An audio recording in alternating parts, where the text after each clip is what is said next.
Kami naikkan syukur padamu. Kami naikkan syukur padamu. Syukurkan kasih-Mu yang mulia. Kami naikkan syukur padamu. Kami naikkan syukur padamu. Kami naikkan syukur padamu. Syukurkan kasih-Mu yang mulia. Kami naikkan syukur padamu. Kami menaikkan syukur Tuhan. Kami menaikkan syukur kepadamu. Kami sembah Engkau Bapa kami, sumber pertolongan kami. Bapa kami, juru selamat kami. Haleluya. Amin.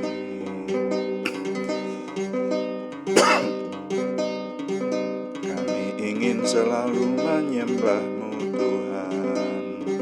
Haleluya. Amin. Kami naikkan syukur padamu.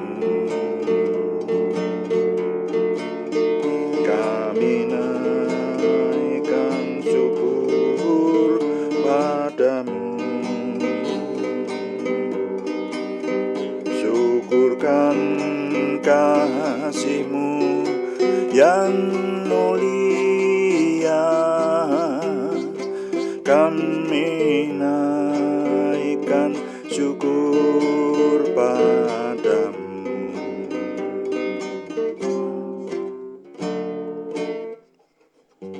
Kami mengucap syukur Tuhan untuk malam hari ini. Tuhan memberkati kami. Kami memasuki doa malam hari ini, dan kami mengucap syukur untuk segala yang Tuhan anugerahkan. Sekarang kami menyerahkan kepada Tuhan semua yang ingin kami kerjakan ketika kami meneliti firman Tuhan, dan juga kami melayani Tuhan dengan doa. Kami menyerahkan Tuhan yang terus memberikan perlindungan dan pimpinan, sehingga semuanya menjadikan nama Tuhan dimuliakan, kami semua diberkati. Terima kasih, dalam nama Tuhan Yesus Kristus kami berdoa. Haleluya. Amin. Selamat malam Bapak Ibu Saudara sekalian yang sudah bersama dengan kami melaksanakan doa malam hari ini. Dan saudara, kita akan melihat sore hari ini, saya mendoakan supaya khususnya renungan malam itu menjadi jawaban bagi banyak pertanyaan kita yang ada hari-hari ini. Jadi menjadi jawaban kebutuhan, khususnya pertanyaan-pertanyaan ataupun hal-hal yang menyangkut dengan kerohanian. Nah, kali ini judul renungan singkat kita adalah Orang Kristen dilarang pacaran. Orang Kristen dilarang pacaran. Mengapa? Nah, itu. Nah, kita akan merenungkan hal ini karena hal ini rasanya yang banyak terjadi di tengah masyarakat pada zaman modern ini, dan juga banyak membawa pengaruh ya dari satu istilah yang namanya pacaran. Itu nanti akan mempengaruhi banyak hal dalam kehidupan manusia. Mari kita baca dulu Kejadian pasal 2 ayat 24. Kejadian 2 ayat yang ke-24.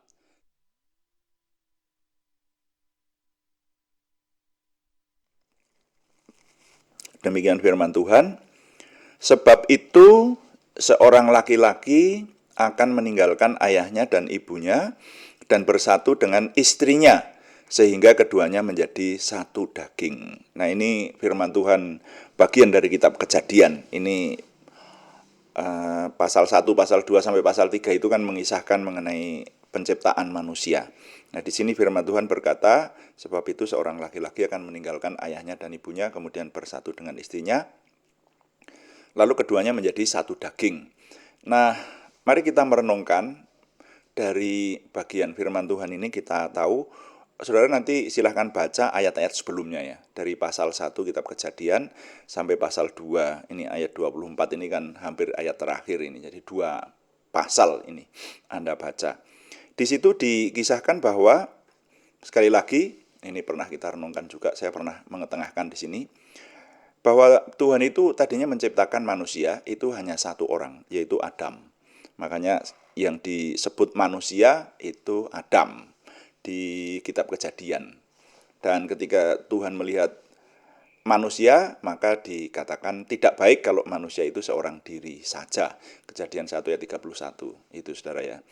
Tidak baik kalau manusia itu seorang diri saja, maka Tuhan berkata, aku akan menciptakan pasangan yang sepadan. Ya, nah ini sekali lagi dulu saya juga pernah mensitir yang paling pas itu kalau bagi saya Alkitab dalam bahasa Jawa yang ditulis adalah ingsun bakal karyo rowang kang sembodo. Rowang itu artinya kawan ya atau pasangan. Lalu sembodo itu artinya tidak bisa dibahasa Indonesiakan. Jadi kalau di bahasa Indonesia kan yang sepadan, enggak. Lebih dari sepadan. Ya, kalau sepadan itu hanya sederajat itu. Tapi namanya sembodo itu handal begitulah. Mungkin lebih tepat diterjemahkan, aku akan menciptakan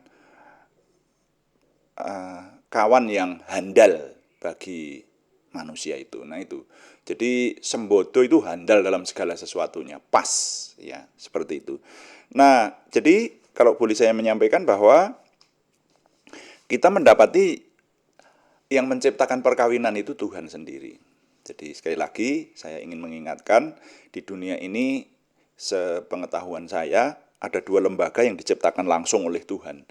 Yang pertama itu adalah keluarga melalui perkawinan ya. Jadi yang menciptakan perkawinan itu Tuhan. Lalu yang kedua adalah gereja ya, atau jemaat, atau tepatnya disebut tubuh Kristus. Tuhan Yesus berkata, di atas batu karang ini aku akan mendirikan jemaatku. Nah, jadi Tuhan ketika menjadi manusia, Tuhan menciptakan jemaat. Itu di atas batu karang yang disebut Petrus atau Petra ya, atau Kefas itu. Nah, saudara, perkawinan yang menciptakan Tuhan, kenapa? Karena Tuhan melihat manusia itu seorang diri tidak baik. Lalu Tuhan membuat gitu, saudara ya. Tuhan menciptakan jodohnya. Jadi ketika Tuhan menciptakan kawan dari manusia itu diciptakan yang sepadan, yang sembodo, yang bisa memenuhi segala kebutuhannya sebagai kawan, ya kawan hidup, ya teman hidup itu nanti. Makanya juga dari segala sesuatunya, dari emosionalnya, dari bentuknya, dari keberadaan tubuhnya, luar dalam gitu ya, tubuh bagian luar maupun tubuh bagian dalam, diciptakan oleh Tuhan itu bisa berjodoh itu antara laki-laki dan perempuan. Makanya jodoh laki-laki itu perempuan, jodoh perempuan itu laki-laki. Kalau sekarang ini banyak yang melawan kodrat, itu merupakan pembahasan tersendiri kalau dari sisi iman, saudara. Yang jelas Tuhan tidak menciptakan manusia untuk berjodoh dengan sesama jenis, dengan berjodoh secara asmara gitu ya. Kalau hidup bareng sih banyak orang hidup bareng, laki-laki dengan laki-laki, kakek dengan cucunya, nah itu namanya keluarga. Tapi kalau berjodoh secara asmara itu hanya laki-laki dan perempuan gitu. Nah, lalu kenapa ada jenis kelamin yang lain yaitu banci. Nah, itu ini juga memerlukan pembahasan tersendiri, saudara ya. Banci itu ada beberapa macam banci. Ada banci yang karena dari lahir ya, karena cacat fisik bisa. Lahirnya laki-laki tapi perutnya punya rahim Ya, itu kelainan. Ya, buktinya di Indonesia saja terjadi. Kemarin dulu ada wanita yang berubah menjadi pria.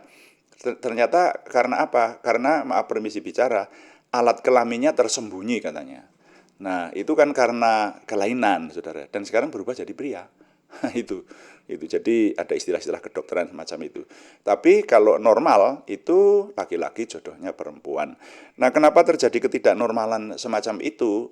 Saya menerimanya dari firman Tuhan karena dosa. Jadi begitu Adam dan Hawa jatuh dosa itu, maka Adam dan Hawa dan keturunannya itu bisa menjumpai kerusakan-kerusakan semacam itu. Makanya teman-teman, saudara-saudara sekalian semua yang mendengar suara saya ini, mari kita berdoa supaya kita dan keluarga kita itu dijagai Tuhan, jangan sampai kerusakan dosa itu melanda. Caranya dengan bagaimana? Ya dengan mendekat kepada Tuhan, bertobat. Kalau berdosa jangan terus-terusan hidup dalam dosa. Kalau jatuh dosa itu bisa, tapi jangan hidup dalam dosa. Kalau hidup dalam dosa nanti yang mengelola iblis. Itu pengertian saya, saudara-saudara sekalian. Kalau kita hidup dalam kebenaran dan minta kepada Tuhan, nah maka saya memberi contoh. Ketika saya menikah, ketika istri saya hamil, saya minta kepada Tuhan. Dan itu saya ajarkan kepada anak-anak saya, pada orang-orang terdekat saya. Kalau punya keluarga sedang mengandung, itu berdoa sampai serinci mungkin. Jadi saya sering selalu itu minta ketika kami menghadapi kehamilan gitu, keluarga kami ya berdua menghadapi kehamilan, itu saya mintanya Tuhan berikan anak ini, rinci banget saya mintanya, tangannya ya 2, matanya 2, semuanya normal Tuhan, telinganya 2, kakinya 2, semuanya normal semua, kelaminnya ya normal, begitu. Saya minta, loh kan Tuhan menuntut dari kita itu supaya kalau kita berdoa itu cukup jelas, ada ayatnya tapi tidak saya bahas sekarang. Ya, jadi Tuhan itu mengendaki kalau kita berdoa itu jelas, jangan hanya Tuhan berkati kami, berkat apa? Itu saudara ya. Tuhan Yesus mempertanyakan itu, apa yang harus kuperbuat bagimu, itu loh, ingat ya peristiwa itu. Nah itu. Nah, jadi yang ingin saya garis bawahi di sini adalah yang membentuk perkawinan itu Tuhan, lembaga perkawinan atau lembaga keluarga itu yang membentuk Tuhan. Makanya perkawinan itu sangat menentukan kebahagiaan hidup manusia, sangat. Ya, itu salah satu faktor yang menentukan hidup manusia, tapi perkawinan itu sangat menentukan. Itu adalah salah satu tiang penyangga utama dari kebahagiaan manusia. Orang kalau pernikahannya tidak beres, tidak bahagia. Saya menemukan banyak hal, banyak kasus ya yang tidak bisa diceritakan di luar ruang konseling. Itu. Nah, kecuali tidak menyebut nama itu ya. Kalau menyebut nama harus seizin konseli yang bersangkutan. Itu banyak orang Kristen bahkan yang perkawinannya tidak bahagia. Luarnya kelihatan bagus tapi dalamnya keropos. Itu. Dan itu memerlukan konseling, saudara, yang semacam itu, memerlukan pertolongan Tuhan tepatnya. Nah, karena apa? Karena perkawinan itu dibentuk oleh Tuhan. Itu jadi perkawinan sangat menentukan kebahagiaan. Nah, sekarang mari kita merenungkan berikutnya, perjodohan anak-anak Adam. Karena begini, judul renungan kita ini tadi kan orang Kristen dilarang pacaran. Nah, kenapa seperti itu gitu? Mengapa dilarang pacaran? Padahal manusia pertama dibuatkan oleh Tuhan jodohnya. Jadi Adam itu enggak pacaran dulu. Adam tidak cari kemana-mana. Dia hidup sendiri, lalu dibuatkan oleh Tuhan. Ketika dibuatkan, maka Tuhan yang menikahkan mereka. Ya, sayangnya enggak ada rame-rame waktu itu, karena baru 2 orang. Tapi ayatnya mengatakan bahwa Tuhan memberkati mereka. Ya, Tuhan memberkati mereka.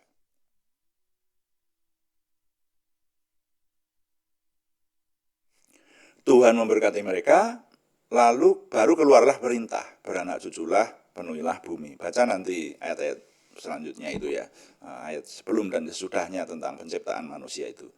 Nah, jadi Tuhanlah yang menikahkan Adam dan Hawa. Nah, tapi kalau anak cucu Adam, nah sayangnya anak cucu Adam sudah jatuh dosa. Makanya mungkin kalau saudara membaca judul renungan ini, saudara akan penuh tanda tanya. Loh, orang Kristen kok dilarang pacaran? Ya memang nggak boleh pacaran. Orang Kristen jangan pacaran. Serius, saya berkata. Termasuk yang belum menikah? Iya. Teman-teman, anak-anak muda yang belum menikah atau duda, janda, tidak boleh pacaran. Itu. Nah, ini menjadi pertanyaan. Sesudah Adam dan Hawa kan tidak didatangkan oleh Tuhan jodoh itu. Tidak seperti Adam semua. Setelah mereka beranak pinak, Adam dan Hawa beranak pinak sampai ke kita, kalau kita ya harus carilah. Ya harus pacaran lah kalau kita, kan begitu pertanyaannya. Ya kalau enggak pacaran terus gimana? Ketemu langsung ngomong, aku pengen kamu jadi pasangan hidupku, seumur hidupku dengan resmi. Begitu, melamar lalu menikah. Bukan begitu saudara ya, bukan begitu. Tetap di dalam kita mencari jodoh atau menentukan jodoh, tepatnya begitu. Karena kalau yang namanya menentukan jodoh itu bukan hanya hak laki-laki. Kalau di dunia timur ini kan yang mendekati calon pasangan itu banyak idenya atau inspirasi pertamanya datang dari laki-laki yang punya motivasi untuk mencari pacar itu umumnya laki-laki. Lah kalau perempuan menentukan pasangan. Karena kalau orang didekati ya bisa aja nggak mau toh. Banyak faktor bisa semacam itu. Nah, saudara, orang Kristen dilarang pacaran. Karena begini, kita tahu sekarang istilah pacaran. Ayo sekarang kita merenungkan istilah pacaran. Jadi ini perjodohan anak cucu Adam itu sampai kepada hal yang demikian. Mari kita lihat fakta saja di sekitar hidup kita. Yang namanya pacaran biasanya dilakukan oleh anak-anak muda, saudara, yang belum menikah, ya pada umumnya semacam itu. Nah, yang namanya pacaran itu adalah pada umumnya satu orang menaksir orang yang lain, jatuh cinta kepada orang yang lain. Umumnya laki-laki dulu yang mendekati. Ya, di dunia timur itu biasanya begitu, tapi nggak jarang kalau sekarang wanita yang mendekati laki-laki ya banyak ternyata untuk zaman sekarang ini. Nah, lalu mereka ini mengadakan pendekatan, kemudian sering jalan bareng. Sering jalan bareng itu sampai nanti harapannya sampai menikah. Nah, jalan bareng sampai menikah itu jadi koordinasi untuk membentuk keluarga itu ya. Itu yang disebut pacaran. Tapi pacaran zaman sekarang, apalagi kalau orang-orang yang tidak memperhatikan tentang kerohanian, tentang banyak toh orang yang tidak memperhatikan soal agama, soal hal-hal kerohanian, lalu jauh pemahamannya soal kekudusan dan kebenaran kepada Yang Maha Kuasa itu, maka pacarannya sembarangan. Dan sekarang ini lebih banyak yang sembarangan daripada yang pacaran diistilahkan baik-baik, hasilnya baik, begitu itu ya lebih banyak yang sembarangan. Jadi istilah pacaran sekarang ini adalah hubungan, saya sebut aja hubungan pria wanita atau hubungan muda-mudi, tapi di situ itu sekehendak hatinya sendiri. Makanya sekarang ini banyak hamil sebelum nikah, lalu melakukan hal-hal yang merupakan ketidaktaatan kepada Tuhan, yang membawa bisa jatuh dosa, gitu. Itu dilakukan pada masa-masa pacaran. Jadi masa pacaran itu adalah masa-masa yang sangat rawan, ya. Dan perhatikan ini saudara, saya oleh anugerah Tuhan saja, sekali lagi, saya resmi sebagai konselor perkawinan. Buktinya apa? Buktinya sekarang banyak pasien kok. Gitu kan. Saya tidak pasang papan nama di depan tempat tinggal saya di situ, tapi karena saya hamba Tuhan, maka sebetulnya kalau ditinjau dari sisi waktu gitu sudah perlu dibantu. Kadang-kadang untuk mengkonseling, mendoakan, menangani, bahkan bisa mendatangi rumahnya seperti itu. Ini konselor hamba Tuhan loh ya, bukan hanya semacam psikiater atau psikolog yang buka praktek, bukan begitu. Hamba Tuhan itu kan kita yang merawat tubuh Kristus semacam itu kurang waktu sekarang ini. Karena lebih banyak kasusnya dibanding dengan orang-orang yang dipakai Tuhan untuk mendoakan dan memberikan jalan keluar dari Tuhan semacam itu, saudara ya. Nah, saya boleh menyampaikan bahwa sekarang ini banyak perkawinan yang sebetulnya tidak alkitabiah. Serius saya berkata. Jangan marah kalau nanti kalau ditinjau dari sisi-sisi alkitabiah, bahkan mungkin perkawinan kita, perkawinan saudara gitu ya, itu banyak yang kurang dari sisi alkitabiah, saudara ya. Jadi menikah itu ada ilmunya, saudara ya. Ilmunya di mana? Di Alkitab, di firman Tuhan. Kalau sesuai dengan firman Tuhan itu ya itu. Nah sekarang kembali ke soal pacaran. Mulai dari pacaran aja sudah nggak benar kok. Kalau sudah seperti itu maka bisa juga apalagi sampai jatuh dosa. Saya bisa memberikan contoh lebih dari 1, 2, 3. Serius saya berkata. Orang-orang yang mulai dari pacaran itu sudah tidak berjalan dalam kekudusan, yang mengelola keluarganya itu kalau tidak bertobat dan menyerahkan diri sungguh-sungguh kepada Tuhan, yang mengelola roh jahat. Serius saya berkata. Sekarang ini banyak pasangan tua, setengah tua begitu, yang keluarganya ternyata diam-diam dikelola oleh roh jahat sehingga keluarganya enggak damai sejahtera. Ada saja ya seperti itu. Itu karena melakukan pacaran. Loh lah kalau orang Kristen terus dilarang pacaran, lah terus untuk mendapatkan jodoh bagaimana? Ada istilah yang digunakan sekarang ini. Memang begini. Tidak semua orang Kristen menyadari, tidak semua orang yang beriman Kristiani menyadari bahwa pacaran itu dilarang. Tidak semua gereja, tidak semua tubuh Kristus, tidak semua komunitas Kristiani setuju bahwa pacaran itu dilarang. Gitu. Ada yang tetap mendebat atau ngeyel gitu. Ya boleh, masa enggak boleh pacaran? Ya boleh lah. Lah untuk mencari jodoh bagaimana? Maka saya setuju dengan saudara-saudara, hamba-hamba Tuhan yang sekarang ini, hamba-hamba Tuhan yang ada di lingkungan saya, yang saya kenal, yang kami sering mendoakan dan bergumul bersama mengenai hal satu ini, mengenai perjodohan umat Tuhan. Pacaran di gereja dilarang. Nah, yang ada apa? Yang ada namanya membina hubungan untuk membentuk keluarga. Nah sekarang mari kita, wah ini kalau diuraikan panjang ini, karena ini bagian dari ilmu menikah sebetulnya. Perkawinan itu ada ilmunya sekali lagi. Nah ini bagiannya untuk menjelaskan satu aja sudah panjang nih. Apa perbedaan antara pacaran sama membina hubungan untuk membentuk keluarga? Membina hubungan untuk memasuki hidup perkawinan itu beda jauh. Kalau pacaran itu sekedar pria mendekati wanita dalam soal hubungan asmara. Ya, itu pacaran. Cowok mendekati cewek dengan tujuan utama adalah hubungan asmara. Kan hubungan itu ada banyak. Hubungan dagang, hubungan persaudaraan, hubungan pertemanan, hubungan-hubungan yang lain, lah ada namanya hubungan asmara. Kalau hubungan asmara itu kaitannya dengan persetubuhan, sudah jelas begitu ya.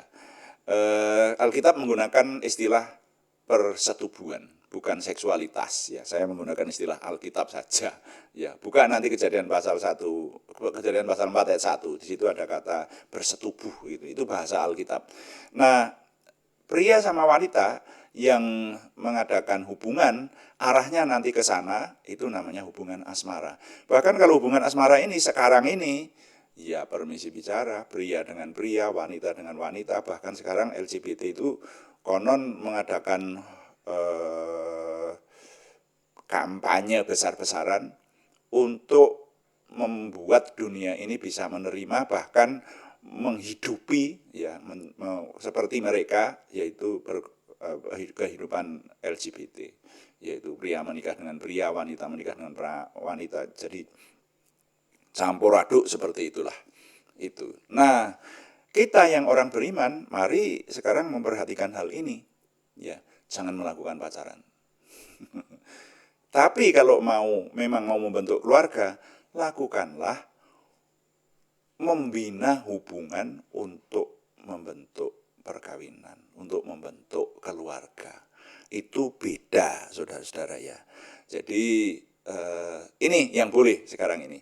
Nah, sekarang kalau bicara masalah ini, saya sering ditanya ketika membawakan seminar atau penjelasan lah ya, oleh anugerah Tuhan kalau sebelum situasi khusus ini cukup sering diundang, ini sudah mulai lagi rupanya. Banyak harus pelayanan keluar gitu ya. Ada beberapa yang sekarang di beberapa jemaat sudah mulai berani mengundang pembicara dari luar, dan juga hamba-hamba Tuhan sudah diundang ke banyak tempat. Itu sekarang ini mulai lagi. Kalau di lingkungan pertemuan mengenai seminar hubungan muda-mudi atau seminar keluarga seperti itu sering muncul banyak pertanyaan ya. Salah satunya pertanyaannya adalah, pacaran yang benar itu yang bagaimana? Apakah di Alkitab ada keteladanan mengenai pacaran? Saya rasa ini tidak bisa dijawab sekarang, saudara ya. Mungkin pembicaraan mengenai hubungan pria wanita itu nanti saya akan selip-selipkan ya, karena ini menjadi kebutuhan sekarang. Atau saudara kalau ada pertanyaan silahkan loh. Saya mau menjawab pertanyaan Anda untuk dijadikan salah satu judul renungan kita malam. Renungan malam atau dalam doa malam. Seperti itu saudara-saudara sekalian. Nah, sekarang intinya hari ini dari firman Tuhan, sebab itu seorang laki-laki akan meninggalkan ayahnya dan ibunya, kemudian bersatu dengan istrinya, sehingga keduanya menjadi satu daging. Sudah kita pahami secara singkat bahwa pacaran tidak boleh. Ya, serius. Kalau saudara atau gereja-gereja atau saudara yang melayani di sebuah gereja, canangkan ini. Jemaatnya tidak boleh pacaran. Lalu untuk mencari jodoh bagaimana?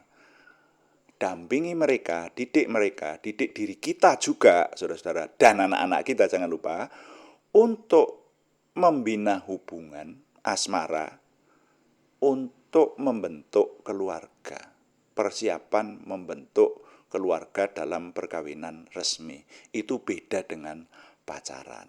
Nah, jadi nilai yang boleh kita pegang saat ini adalah didik diri kita dan keluarga kita untuk hidup benar dalam soal asmara. Ulangi, didik diri kita dan keluarga kita untuk hidup benar dalam soal asmara. Puji Tuhan.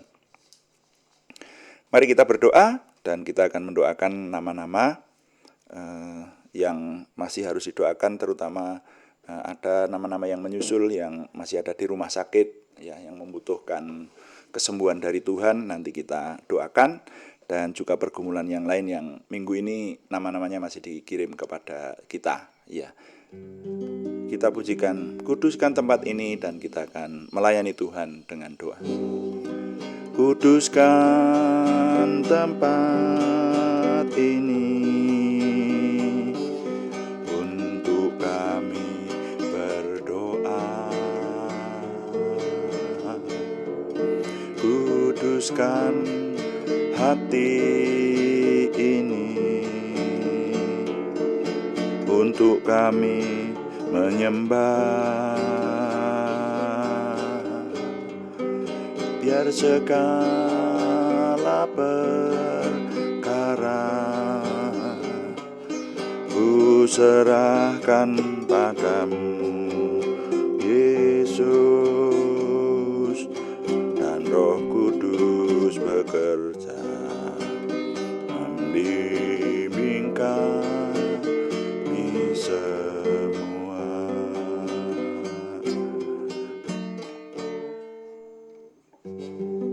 Bapak, terima kasih untuk malam hari ini kami menyelesaikan doa malam. Kami mengucap syukur Tuhan memberikan kepada kami dalam hari-hari ini. Tuhan, kami merenungkan firman-Mu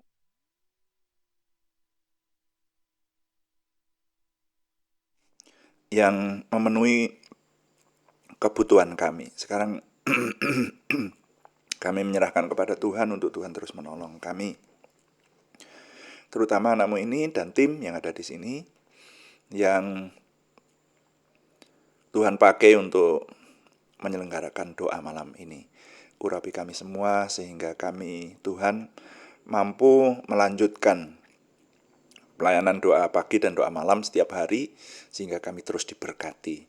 Kami mengucap syukur untuk firman Tuhan yang senantiasa menjawab kebutuhan kami, berikan pengurapan, pewahyuan melalui Roh Kudus, sehingga semakin hal-hal yang kami butuhkan Tuhan penuhi melalui firman Tuhan yang ada.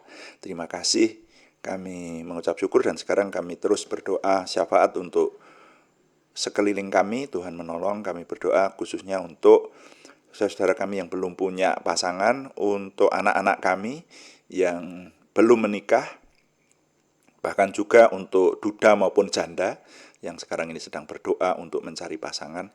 Kami berdoa supaya di lingkungan umat Tuhan, di lingkungan tubuh Kristus, tidak ada pacaran, tapi membina hubungan untuk perkawinan yang kudus di hadapan Tuhan. Kami menyerahkan supaya Tuhan memberkati hamba-hambamu yang menggembalakan, mengampu, memimpin banyak jemaat, dan juga orang-orang tua, berikan kesadaran akan hal ini, supaya kami umat Tuhan membina hubungan sejak awal. Kami mau mencintai seseorang menjadi pasangan hidup kami sejak detik awal. Tuhan membawa kami kepada hal yang benar, juga termasuk ketika kami, orang-orang yang belum punya jodoh, membina hubungan selama belum menikah sampai di hari pernikahan. Semuanya berjalan dalam kebenaran, dalam kekudusan, dalam pimpinan dan perlindungan Tuhan, sehingga keluarga yang kami bentuk adalah keluarga yang dapat diteladani, keluarga yang memuliakan Tuhan. Terima kasih Bapak. Sekarang kami berdoa untuk saudara kami yang membutuhkan kesembuhan dari Tuhan. Kami berseru dalam nama Tuhan Yesus Kristus, Yeshua HaMasiah kami, mohon Tuhan memberikan kesembuhan lebih sempurna lagi, menyempurnakan kesembuhan dari saudara kami Aryadi Wirawan, saudara kami Arni Setiawati, saudara kami Budi Suswanti, saudara kami Yohanes Sutarman, saudara kami Kadiat, saudara kami anak Mesah Immanuel Joy Tumanggur, semuanya di Purwodadi. Juga untuk saudara kami Siti Rondia, saudara kami Cahyani Bagiawati di Semarang, saudara kami anak Alek Giovanno Wibowo dan saudara kami Supriyanto di Salatiga, saudara kami Kristiningsih Joko Widodo di Yogyakarta, saudara kami Edi Takaryanto yang sudah selesai menjalani operasi di Ambarawa. Kami mohon Tuhan yang menyempurnakan kesehatan, kekuatan, nama-nama yang kami persembahkan dalam doa ini, Tuhan yang menolong. Kami juga mendoakan pergumulan yang lain selain kesembuhan, yaitu pergumulan dari saudara kami Sri Purwati di Penawangan dan saudara kami Yohana Asri Saptorini di Kediri. Tuhan menjawab doa mereka ini, memberikan jalan keluar, terobosan baru, sehingga pertolongan Tuhan nyata. Terima kasih, kami menyerahkan semua yang kami kerjakan, mohon Tuhan yang menyempurnakan, baik pelayanan onsite maupun online, dan juga firman Tuhan senantiasa. Tuhanlah yang sesuai dengan firman-Mu mewartakan firman Tuhan ini dengan penjelasannya ke seluruh dunia. Karena itulah firman Tuhan. Seluruh dunia harus mendengar keselamatan yang dari Tuhan. Kali ini dalam soal hidup perkawinan, membentuk keluarga, kehidupan asmara, Tuhan tolong kami. Terima kasih, sehingga yang kami kerjakan semakin Tuhan sempurnakan, menolong kami menyempurnakannya ke arah Tuhan sendiri. Kami mengucap syukur setiap hari. Tuhan memberkati kami sehingga kami semakin memiliki percaya diri, semakin memiliki antusiasme, optimisme, semangat, dan bergairah menyambut masa depan kami untuk menang bersama dengan Tuhan. Terima kasih Bapa, kami mohon Tuhan yang menyempurnakan doa kami oleh pertolongan dan pimpinan Roh Kudus, karena semuanya kami persembahkan dengan mantap percaya dalam nama Tuhan Yesus Kristus Juru Selamat kami. Haleluya. Amin. Demikian doa malam hari ini, saudara-saudara sekalian.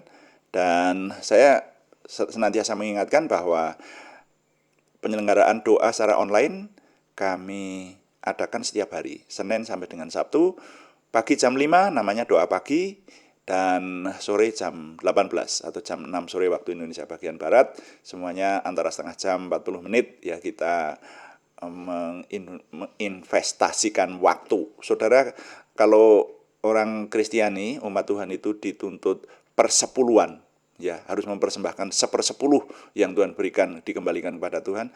Mari kita kembalikan 1/10 dari waktu kita. Kita diberi waktu 24 jam, kita hanya untuk doa pagi dan doa malam seputaran 1-2 jam kayak begitu, ya 1-1,5 lah ya jam ya.